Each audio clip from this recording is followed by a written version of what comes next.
Allez, c'est parti. Merci beaucoup, Dr Ramzani.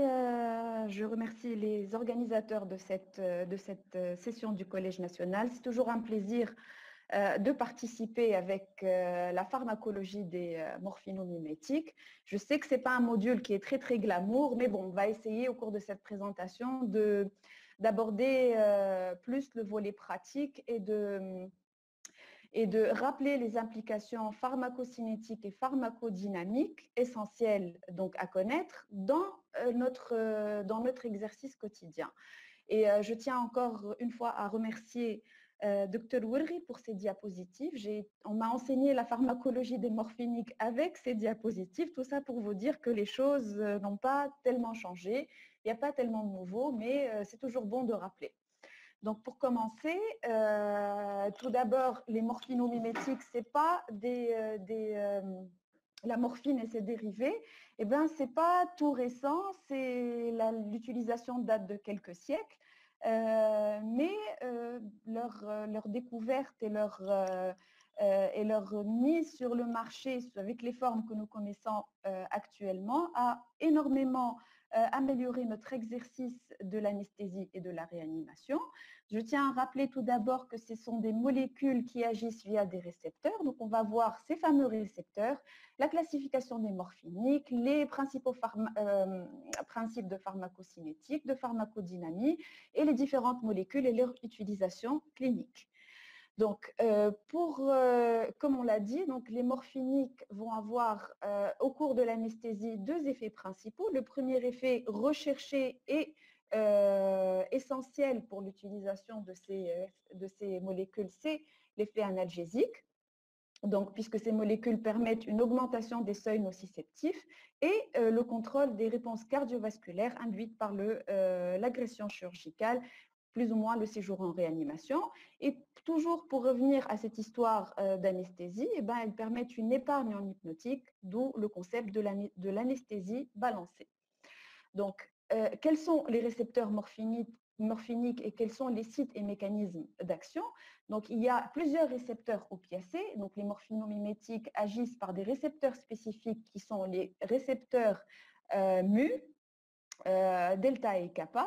Donc, ils correspondent aux trois types d'opioïdes qui sont endogènes, qui sont des molécules naturelles que notre corps sécrète secondairement à différents états, et les effets cliniques que nous recherchons dans notre pratique quotidienne sont essentiellement liés aux récepteurs mu.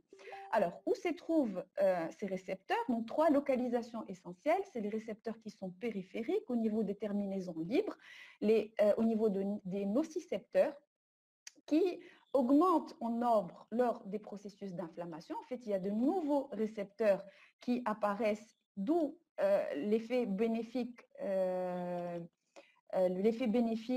sur le processus inflammatoire des agents morphinomimétiques. Il y a aussi les récepteurs médulaires au niveau de la corne dorsale et bien sûr les récepteurs cérébraux au niveau du système nerveux central qui se situent essentiellement au niveau du plancher du quatrième ventricule et des noyaux gris centraux. Donc, il y a différents types de récepteurs. Je tiens juste à rappeler que les récepteurs mu, qui sont les récepteurs essentiels de la cible préférentielle de ces agents lors de notre exercice, donc mu1 et mu2. Donc, il y a des agents morphiniques qui sont agonistes, mais il y a aussi des molécules qui ont moins d'affinité pour ces récepteurs. Leur action ou leur stimulation va nous procurer cet effet analgésique, la sédation, la bradycardie, mais il y a aussi comme corollaire la dépression respiratoire, la dépendance physique et la dysphorie. Donc, je vais passer rapidement au récepteur kappa. Donc, c'est la cible préférentielle du nubin, de la nalbuphine qui, on va le voir, c'est un agoniste-antagoniste. Donc, par l'action de ces récepteurs, une fois la molécule fixée sur un type de récepteur, il est malheureusement impossible de dissocier l'effet analgésique des effets indésirables des morphiniques qu'on va voir par la suite. Donc, comment agissent, c'est morphinique. Donc, ils ont un mécanisme qui est inhibiteur sur la cellule qui va se traduire par quoi? En fait, une fois la molécule morphinomimétique fixée sur le récepteur morphinique qui se situe au niveau de la membrane phospholipidique, donc de la membrane cellulaire, ce récepteur spécifique est couplé à une protéine qu'on appelle la protéine G, et cette fixation de la morphine sur ce récepteur va inhiber l'adénylcyclase et va diminuer les concentrations de l'AMP cyclique en intracellulaire. Donc, cet effet inhibiteur. L'autre mécanisme d'inhibition qui est dû à la fixation du morphinomimétique sur son récepteur va être la stimulation des canaux potassiques et la diminution de l'entrée, donc l'inhibition directe des canaux calciques, donc une inhibition de l'entrée du calcium en intracellulaire. Donc, par ces effets inhibiteurs, on va avoir l'action des agents morphinomimétiques. Donc, comme on l'a dit, pour récapituler, donc l'activation de cette protéine G qui est couplée au récepteur mu, kappa et delta va inhiber l'adénylcyclase, va entraîner une ouverture des canaux potassiques, une inhibition des canaux calciques qui sont voltage dépendants, donc une baisse de l'excitabilité neuronale, d'où l'effet analgésique escompté. Donc, les morphinomimétiques sont classés en trois types. Il y a les morphinomimétiques agonistes purs, donc leur action est dose dépendante. Plus on va augmenter la dose, plus on va saturer de récepteurs et plus on va avoir d'effets, malheureusement désirables et indésirables. Mais il y a aussi les morphinomimétiques agonistes-antagonistes. Donc, ils se caractérisent par un effet plafond. On ne peut pas augmenter infiniment la dose sans avoir l'effet antagoniste. Donc, à un moment, plus on augmente la dose, on n'aura pas plus d'effet. Donc, c'est l'effet agoniste partiel ou agoniste antagoniste. Et bien sûr, malheureusement, quelle que soit la molécule, soit un morphinomimétique agoniste pur ou agoniste antagoniste, malheureusement, on ne peut pas dissocier les effets indésirables qui sont essentiellement la dépression respiratoire de l'effet attendu qui est l'analgésie.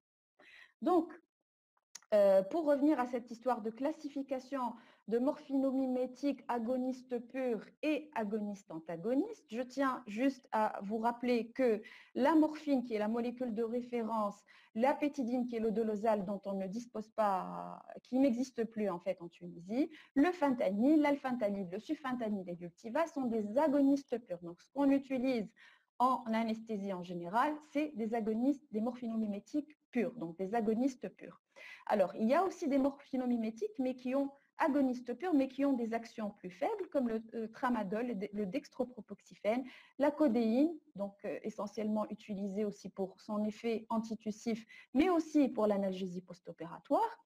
Donc, ce qu'on classe par les agonistes, antagonistes ou agonistes partiels, c'est la nalorphine, le Nubin, très utilisé en pédiatrie, et la buprénorphine, donc le Temgesic, je ne sais pas s'il existe encore, et le fameux Subutex qu'on utilise dans les syndromes de sevrage chez les toxicomanes aux morphinomimétiques. Pourquoi? Parce que c'est des effets qui ont des molécules qui ont des effets moindres que les agonistes purs. Donc le principe de ce traitement, c'est de substituer la molécule très active par une molécule qui est un tout petit peu moins active pour faciliter le sevrage. Malheureusement, le Subutex est utilisé à des fins pas toujours un peu criminelles, disons.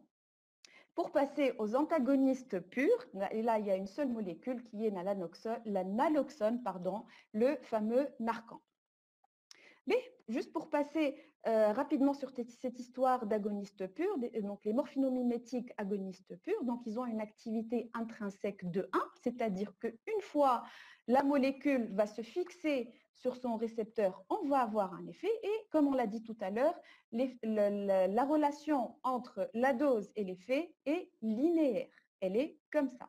Donc, ils procurent une analgésie illimitée avec l'augmentation des doses. Et bien sûr, qui dit augmentation de l'analgésie dit augmentation des effets indésirables.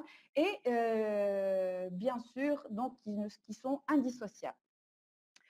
Pour les agonistes partiels ou agonistes antagonistes, ils ont une activité qui se situe entre 0 et 1. Donc, tous les récepteurs occupés ne sont pas activés, comme on peut le voir sur cette schématisation. Donc, il existe un effet plafond et il déplace les agonistes purs et il limite leur effet. Donc, ça ne sert à rien d'associer un agoniste pur avec un agoniste antagoniste. Et de ce fait, la courbe dose effet est décalée sur la droite. Donc, euh, pour avoir le même effet qu'un agoniste pur, eh ben, il faut énormément augmenter les doses. Pour les agonistes antagonistes, donc qui on a une activité intrinsèque, il existe un effet plafond, la courbe est aussi décalée vers la droite. Pour les antagonistes purs, donc ils n'ont pas d'activité intrinsèque, ils vont occuper les récepteurs et empêcher la fixation des agonistes purs et les empêcher d'effectuer leur effet. Donc en fait, ils ont une affinité qui est compétitive entre l'agoniste et l'antagoniste au niveau de ce même récepteur. Donc, pour passer rapidement sur la partie pharmacodynamie, on va voir les effets analgésiques sur le système nerveux central, les effets respiratoires, les effets cardiovasculaires, les effets digestifs, urinaires sur l'œil et ainsi de suite. Donc, l'analgésie procurée par les agents morphinomimétiques est intense et constante. Elle est dépendante de la dose. Elle s'exerce à l'égard de tous les types de douleurs, donc y compris les douleurs inflammatoires, comme on en a parlé en début de cette présentation, c'est-à-dire qui sont dues qui est due à l'expression de nouveaux récepteurs au niveau de la zone d'inflammation. Bien sûr, il y a une variabilité inter- et intraviduelle concernant l'effet analgésique avec la même molécule et bien sûr, elle est active sur les lésions qui sont inflammatoires. Pour ce qui est du système nerveux central, attention, les morphinomimétiques ne procurent aucun effet d'anamnésie. Donc, pas de narcose, pas d'amnésie. Pour avoir cet effet, nous sommes obligés de les associer à des agents hypnotiques. Donc, ils peuvent légèrement altérer le niveau de vigilance par la dépression du système limbique, donc pas ou très très peu de narcose avec le risque de mémorisation péropératoire. Donc, les potentiels évoqués visuels et auditifs somesthésiques sont préservés, donc ils ne sont pas modifiés, d'où l'intérêt en neurochirurgie lorsque nous sommes obligés de monitorer ces potentiels évoqués. Donc, la dépression respiratoire, elle est due à 3 mécanismes. Le mécanisme le plus connu, c'est l'action centrale sur les centres bulbaires, qui est aussi dose dépendante. Donc, c'est la dépression de la réponse respiratoire à l'hypercapnie et à l'hypoxie. Donc, elle entraîne une bradypnée, voire le passage en apnée. On voit la relation entre l'augmentation de la PaCO2 et la ventilation minute. Et on voit que par rapport au groupe contrôle, donc cette relation est linéaire, eh bien, il y a un décalage et les agents morphiniques vont énormément altérer cette réponse ventilatoire à l'hypercapnie et à l'hypoventilation alvéolaire. Donc, le deuxième mécanisme de cette dépression respiratoire, c'est une inhibition directe des motoneurones de la motricité intercostale, donc qui va entraîner une diminution du volume courant et une augmentation de la fréquence. Donc, ça va donner une bradypnée avec une respiration superficielle. Donc, c'est le mécanisme le plus impliqué lorsqu'on injecte les morphinomimétiques par voie périmédulaire. Donc, attention à cet effet, il existe toujours. Et la dépression respiratoire peut être importante en fait grâce à cause de ce mécanisme. Le troisième mécanisme, c'est l'hypotonie des muscles de l'oropharynx, donc d'où l'apnée occlusive plus le renflement, surtout chez les patients qui souffrent d'un syndrome des apnées du sommeil. Je tiens à rappeler que chez ces patients-là, ce mécanisme existe même lorsqu'on administre les morphinomimétiques par voie périmédulaire. Donc, quels sont les facteurs de risque d'une apnée morphinique? C'est la dose qui est excessive, c'est l'absence de stimulation nociceptive et l'association avec d'autres agents sédatifs. Bien sûr, il y a des facteurs intrinsèques qui sont liés aux patients, comme l'âge avancé, les insuffisants respiratoires et surtout, comme on l'a dit, les patients SAOS, donc avec un syndrome des apnées obstructives du sommeil. Donc, à dose équiactivatrice, nous avons le même degré de dépression respiratoire, et ceci quelle que soit la voie d'administration et quel que soit l'agent morphinique utilisé, qu'il soit agoniste pur ou agoniste antagoniste. Comme je tiens toujours à le rappeler, comme on l'a dit, on ne peut pas malheureusement avec les morphinomimétiques dissocier l'effet analgésique des effets indésirables, surtout de la dépression respiratoire. Donc, quels sont les facteurs de risque de l'apnée morphinique? Ça, on l'a dit, pardon. Donc, je vais passer rapidement. Les autres effets respiratoires sont la rigidité thoracique, donc qui est de mécanisme supraspinal, donc via les récepteurs mu, donc les interneurones GABAergiques et du noyau codé. Elle est déterminée par la rapidité d'action, la puissance d'action, la dose et la vitesse d'injection. Donc, elle peut être antagonisée par l'écœurard. Je tiens à préciser et à rappeler que la rigidité thoracique est un effet qui est visible avec tous les morphinomimétiques. Mais il a été le plus décrit avec le rémifentanil, surtout lorsqu'on utilise des doses très élevées, lorsqu'on injecte rapidement et bien sûr qu'on utilise une molécule aussi puissante. Donc, il y a aussi la dépression de la toux et du soupir et la dépression myocardique. Donc, et la bronchoconstriction qui peut être due à une action directe sur le muscle bronchique ou à une histaminolibération non spécifique. Pour ce qui est des effets cardiovasculaires, donc les morphinomimétiques ont peu d'effets cardiovasculaires. Au contraire, ils nous protègent des réponses cardiovasculaires qui sont induites par le stress chirurgical. Donc, ça peut entraîner une bradycardie par action sur le noyau du 10, une diminution centrale de l'hypertonie sympathique. Donc, il faut titrer les doses chez les patients qui sont en état de choc. Bien sûr, il y a une histaminolibération qui est dose dépendante, qui peut participer à la vasodilatation et surtout chez les patients qui sont précharge dépendants. Et bien sûr, la dépression myocardique avec la pétidine, il ne faut jamais l'oublier. Sur le tube digestif, on sait très bien que qui dit morphinique dit nausées, vomissements, périopératoire, donc surtout post-opératoire, donc s'ils sont dus à l'action centrale au niveau de la zone chémoréceptrice, au niveau de l'area postrema, au niveau du V4, quatrième ventricule, et une action périphérique par une atonie des fibres longitudinales et hypertonie des fibres circulaires du pylore. Elle est bien sûr réversible sous naloxone et elle a une incidence identique, quelle que soit la voie d'administration. Tout ceci pour vous rappeler que même en périmédulaire, l'arachimorphine, la péridurale, l'utilisation au cours de la péridurale, ne jamais oublier le risque de nausées vomissements post-opératoires. Bien sûr, comment on peut agir sur ces nausées vomissements? Je ne vais pas vous l'apprendre, c'est en antagonisant au niveau des récepteurs 5-HT3 et au niveau des récepteurs dopaminergiques, donc c'est soit le droperidol ou l'ondansetron. Les effets urinaires sont la dysurie, la rétention d'urine, par augmentation du tonus des fibres circulaires du sphincter vésical et une diminution de la tonicité des fibres longitudinales. Donc, c'est les patients qui vous font faire des globes en post-opératoire qui vont avoir une difficulté à uriner. Et il est très important de noter que les voies péridurales et intrathécales sont toujours supérieures à la voie générale, c'est-à-dire que ce sont des effets qui sont plus visibles lorsqu'on utilise par voie périmédulaire. Et bien sûr, pour les prévenir, plusieurs trucs ont été décrits dans la littérature, mais quand le malade fait une rétention urinaire, c'est en général un sondage en post-opératoire. Sur l'œil, c'est le myosis, le fameux myosis par action directe sur la troisième paire crânienne. Pour les effets psychodysleptiques, donc il y a des effets psychomoteurs qui peuvent être soit la sédation, ou plutôt ce n'est pas une sédation qui est forte, c'est une altération de la vigilance, mais il faut noter qu'on peut aussi avoir des agitations suite au morphinique et bien sûr, il peut y avoir des effets psychoaffectifs comme l'euphorie, le bien-être et la dysphorie. Donc, je vais passer rapidement sur la dépendance, la dépendance physique, la dépendance psychique ou l'addiction.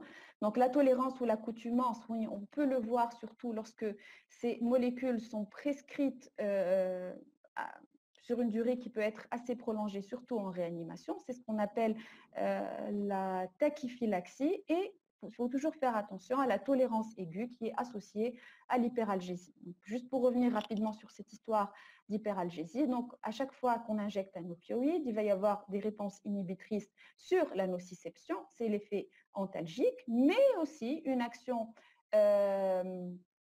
excitatrice, donc par les systèmes facilitateurs qui passent par les récepteurs au NMDA. Donc tout ceci va être, disons, potentialisé par les lésions nerveuses, l'inflammation et la chirurgie, et ça va être antagonisé par la kétamine. Donc, d'où l'intérêt des antagonistes des récepteurs NMDA, donc la kétamine, sur cette hyperalgésie. Pour le volet pharmacocinétique, et là on va attaquer la partie la moins glamour de cette présentation, donc on va voir la cinétique et la puissance d'action, la pharmacocinétique et le métabolisme. Donc ce qui conditionne la cinétique et la puissance d'action, donc le délai d'équilibration au niveau du site d'action, donc c'est l'index de diffusion tissulaire, et ce qui va conditionner la durée d'action, c'est la demi-vie contextuelle. Comme vous l'avez vu avec Dr Attallah, en fait, la demi-vie contextuelle, c'est le temps pour diminuer les concentrations plasmatiques à l'arrêt d'une perfusion continue. Bien sûr, la puissance d'action est déterminée essentiellement par l'affinité au récepteur mu. Les molécules qui ont le plus d'affinité, c'est le fentanyl, l'alfentanyl et la morphine. B. Pour revenir rapidement sur cette histoire d'index de diffusion tissulaire, je tiens à rappeler que la diffusion tissulaire, bien sûr, on parle de la fraction diffusible des morphinomimétiques, qui est la fraction libre non ionisée et non fixée aux protéines. Et c'est cette fraction libre qui va passer la barrière hémato-encéphalique.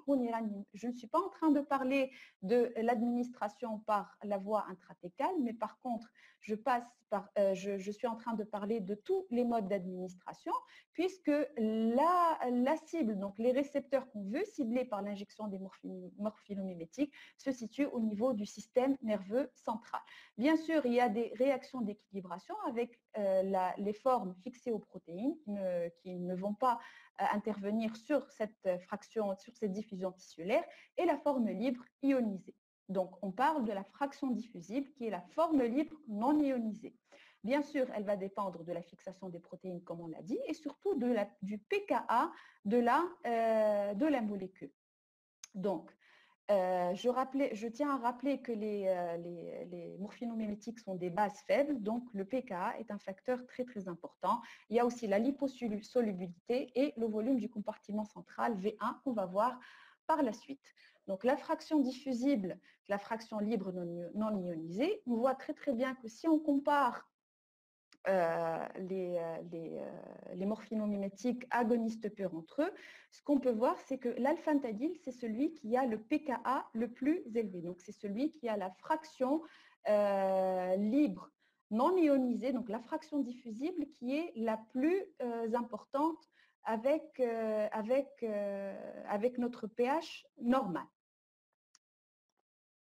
Donc, pour ce qui est de l'index de diffusion, donc c'est la fraction diffusible fois la liposolubilité sur le V1. Ce qu'on peut voir, c'est que, comme on l'a dit, l'alfentanyl a le V1 le plus bas, donc le volume du compartiment central qui est le plus bas. Et bien sûr, quand on diminue le dénominateur, on a le dénominateur, on ne peut qu'augmenter l'index de diffusion. C'est pour ça qu'il y a l'un des index de diffusion les plus élevés. Par contre, quand on voit le fentanyl et le sufentanyl, c'est les molécules qui sont les plus solubles. Elles ont un V1, donc un volume du compartiment central qui est très très élevé, donc leur fraction diffusible est très faible, donc l'index de diffusion va rester très faible. Donc, Hedel Kol va nous expliquer qu'après un bolus, Dr Romdani, est-ce que je peux remettre les animations? Je peux repasser en mode présentation? Donc, ce qui nous explique qu'avec l'alfentanyl qui a le volume de distribution le plus faible, nous allons avoir un pic très très important, d'accord? Donc, un pic qui est rapide, donc un délai d'action qui est rapide, puis après un bolus, puis un temps d'action, donc une concentration qui va s'abaisser rapidement par la suite. Ce n'est pas le cas du fentanyl et du sufentanyl, donc ils vont mettre beaucoup plus de temps pour agir, donc ils ont un délai d'action qui est plus prolongé après un bolus. Donc, la durée d'action et le temps d'action, en fait, vont dépendre de la décroissance de la concentration de l'agent dans le compartiment effet, qui va dépendre de la redistribution, donc du mode d'administration, du métabolisme et de l'élimination. Donc, Rouni, je veux revenir sur cette histoire du temps de décroissance ou de la demi-vie contextuelle, donc qui est égal au volume de distribution sur la clairance. Ce qu'on peut voir, je voudrais attirer votre attention sur ça. Donc, avec le fentanyl, plus on augmente la durée d'administration et le temps d'administration continue, plus on va avoir un temps de décroissance qui va s'élever. Donc, faites très, très attention à ça par rapport à vos malades en réanimation qui reçoivent du fentanyl en IVSE pour être sédatés. Donc, ce n'est pas le cas pour l'alfentanyl, le sufentanyl et le rimifentanyl qui gardent des temps de décroissance quasiment constants, plus on augmente la durée d'administration, donc qui sont beaucoup plus faciles à éliminer lorsqu'on arrête, qui ont une demi-vie contextuelle qui est basse. Donc, la puissance d'action est déterminée par l'affinité pour les récepteurs mu, donc la puissance et donc la dose. Donc, je tiens à vous rappeler que l'affinité est très importante pour le récepteur, pour le sufentanyl et le rimifentanyl. Là aussi, elle est déterminée par un autre paramètre qui est le 1,5 KO. Donc, c'est le temps que va mettre la molécule pour se fixer sur son récepteur et se détacher de son récepteur. Donc, juste pour ce tableau récapitulatif comparatif de la pharmacocinétique des morphinomimétiques, vous voyez très bien que le VDSS, donc qui est volume de distribution au steady state du fentanyl et du sufentanyl, sont très élevés. Le demi-vie d'équilibration au niveau du site d'action, qui est le temps 1,5 KO, est très très important pour le fentanyl et le sufentanyl. Donc, ça explique leur délai d'action qui est plus prolongé, mais leur durée d'action qui est plus longue. La clairance qui est très très élevée pour le rimifentanyl, qui est dégradé par les estérases plasmatiques. Donc, ça explique son effet on-off. La demi-vie d'élimination, kiff-kiff, qui est très très courte pour le rimifentanyl, à cause de ses propriétés d'élimination, et la demi-vie de décroissance, donc la demi-vie contextuelle qui est très très importante pour le fentanyl. Donc le métabolisme est essentiellement hépatique par la cytochrome P450 pour le fentanyl, sufentanyl et l'alfentanyl, et surtout par les estérases tissulaires et sanguines non spécifiques pour le rimifentanyl. Pour la morphine, c'est aussi un métabolisme hépatique par glucuronoconjugaison. Mais là, ce qui est important à dire plutôt, c'est que pour la morphine et le sufentanyl, il faut faire très très attention parce que les métabolites, donc ce qu'on récupère après la dégradation hépatique, eh ben, c'est des molécules qui sont actives et qui peuvent s'accumuler surtout à l'occasion d'une insuffisance rénale. Donc surtout pour la morphine. Donc, il faut toujours penser à adapter les doses chez l'insuffisance rénale et contre-indiquer son administration en cas d'insuffisance rénale sévère. Donc, il n'y a pas, par contre, d'adaptation pour les doses de fentanyl en cas d'insuffisance rénale parce que les métabolites sont inactifs. Donc, le problème avec la morphine, c'est l'insuffisance hépatique. Ce n'est pas l'insuffisance hépatique, pardon, mais c'est plutôt l'insuffisance rénale. Donc, par voie périmédulaire, là, on va faire un petit rappel. C'est que lorsqu'on injecte dans l'espace péridural ou en intratécal, il va y avoir plusieurs réactions, plusieurs équilibrations en fonction du volume de distribution qui va être premièrement le LCR, donc qui va agir sur les cornes postérieures où se situent les récepteurs morphiniques, qui vont aller jusqu'au cerveau pour kiff-kiff se fixer au niveau des récepteurs spécifiques, mais il va y avoir aussi des fixations sur des protéines qui sont non spécifiques, qui sont les phospholipides membranaires, et là, c'est un élargissement, donc c'est un volume qui est plus important de distribution, mais par contre, sans pourtant qu'on puisse avoir un effet escompté. Bien sûr, en même temps, on va avoir une résorption par les veines péridurales, un passage dans la circulation générale et par ce biais, on va avoir un effet sur le cerveau, donc un effet par voie systémique. Bien sûr, là, on ne peut parler que des molécules qui sont liposolubles, qui sont le fentanyl et le sufentanyl. Donc, et toujours pour essayer de réduire, de garder votre molécule au maximum au niveau du LCR et de diminuer cette résorption par les veines péridurales, pensez à associer des solutions d'anesthésiques locaux adrénalinés, donc vasoconstrictrices. Pour la durée d'action, donc la pharmacocinétique dans le LCR, donc la morphine est hydrosoluble, donc elle aura une faible distribution avec une forte concentration dans le LCR. Par contre, elle va avoir une diffusion qui est très lente avec un pic retardé, une décroissance lente, d'où son intérêt dans l'analgésie post-opératoire. Ne vous attendez pas à avoir un effet analgésique ou un effet comme facteur adjuvant des anesthésiques locaux, donc un effet immédiat, mais c'est plutôt pour l'analgésie retardée pendant les premières 24 heures en post-opératoire. Donc, pour les molécules liposolubles, on va avoir une résorption vasculaire plus importante, donc les effets analgésiques de nature systémique. Donc, pensez aux solutions adrénalinées. Donc, pour les agonistes-antagonistes, donc on va parler essentiellement de l'analbufine, donc qui est agoniste kappa et antagoniste mu. Donc, les limites, c'est comme on l'a dit, l'effet plafond, l'effet antagoniste et les effets indésirables. Donc, je tiens à rappeler les doses, c'est entre 0,2, en général 0,2-0,3 mg par kilo en 4 à 6 prises par jour. Donc, bien sûr, il faut toujours penser que ces molécules sont antagonisables par l'analoxone. Donc, justement, on va revenir sur cette histoire de l'analoxone. C'est un antagoniste qui est compétitif, donc il va aller occuper les récepteurs et empêcher l'action des agents morphinomimétiques sur ces récepteurs. Il est très liposoluble, il a un métabolisme hépatique, une décroissance plasmatique qui est très rapide, donc T1,5 bêta qui est de l'ordre de 60 minutes, qui est inférieur à tous les morphinomimétiques. Donc, pensez au risque de dépression respiratoire secondaire. Donc, vous ne serez pas couvert par une seule injection en bolus, mais pensez plutôt à une administration en continu. L'effet qui n'est pas très très bon de cette naloxone, c'est l'overshoot, donc le réveil brutal, l'agitation, les douleurs, la tachycardie et l'HTA. Donc, il faut toujours titrer l'effet et penser à mettre au pouce-seringue électrique. Donc, en pratique, c'est 0,4 mg qui sont dilués et pensez à garder pour un objectif de fréquence respiratoire qui est supérieur à 14. Donc, pour conclure, en péropératoire, c'est le fentanyl et ses dérivés qui donnent peu d'hypnose, pas d'amnésie, mais un effet antinociceptif très très important. En post-opératoire, la place est limitée des agonistes-antagonistes.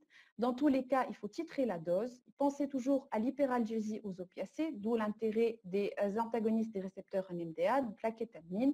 Donc, c'est des définitions, on va passer secondairement.